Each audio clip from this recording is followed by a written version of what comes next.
L'infortuné Itaba Joseph, contingent 2022 en service à l'escadron numéro 7 de Bolova, a été interpellé suite à un message vocal qu'il aurait transféré dans le groupe WhatsApp de sa promotion dans un cadre restreint où il dénonce les violences et les crimes qui se passent dans la zone anglophone. Il aurait également mentionné la mort de certains de ses camarades de promotion ainsi que les souffrances des citoyens innocents pris dans cette guerre. Grave. Du côté du nord-ouest et du sud-ouest. Je ne suis pas là-bas, je ne connais pas le terrain, je ne suis jamais y allé. Mais je compatis et je vois, je vis, je pense. Si c'était moi, si j'étais là-bas, peut-être un jour j'y serais. Quel sera mon sort? Je pense à tout ça et franchement, je ne dors pas tranquille. Il n'y a pas un jour que je ne pense pas à ça.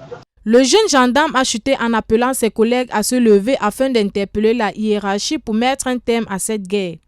Tout ce qui arrive à Bamenda, Boya, les gars, les 22,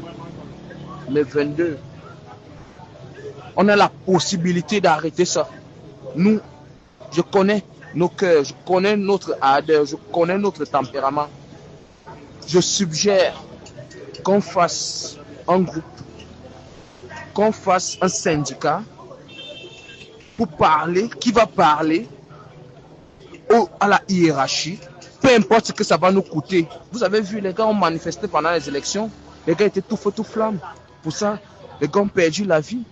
Les gars, les 22, moi je veux qu'on écrive notre histoire dans cette gendarmerie. S'il vous plaît, excusez-moi, j'ai jamais parlé dans ce groupe comme ça.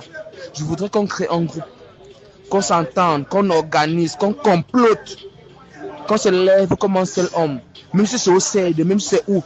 Peu importe la manière par laquelle on va procéder pour se faire entendre, pour que cette guerre cesse. On en a marre, on souffre, on est la chair à canon, on perd les amis, les camarades, les frères, chaque jour, les 22.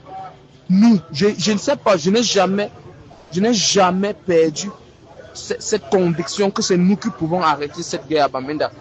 Qu'on nous dise ce qu'il y a lieu de faire, les gars. Si on veut nous enfermer, qu'on nous enferme. Aussitôt l'information a été remontée, il a immédiatement été transféré à Yaoundé où l'on l'accuse d'être le moteur d'une incitation à la guerre. La crise anglophone remonte à l'année 2016. Selon le rapport mondial 2024 des droits de l'homme, cette guerre a déjà fait de nombreux décès et plusieurs déplacés internes. Alors qu'elle continue de ravager cette partie du pays, le silence des forces armées face à la souffrance des civils semble se renforcer. Mais des voix autorisées, même discrètes, commencent à émerger. Le courage de ce jeune gendarme pourrait être le signe que, même dans les plus sombres recoins du système, une opposition à la guerre se fait entendre. Son acte perçu comme une insubordination pourrait être aussi lu comme le cri d'un soldat épuisé par cette guerre jugée trop longue.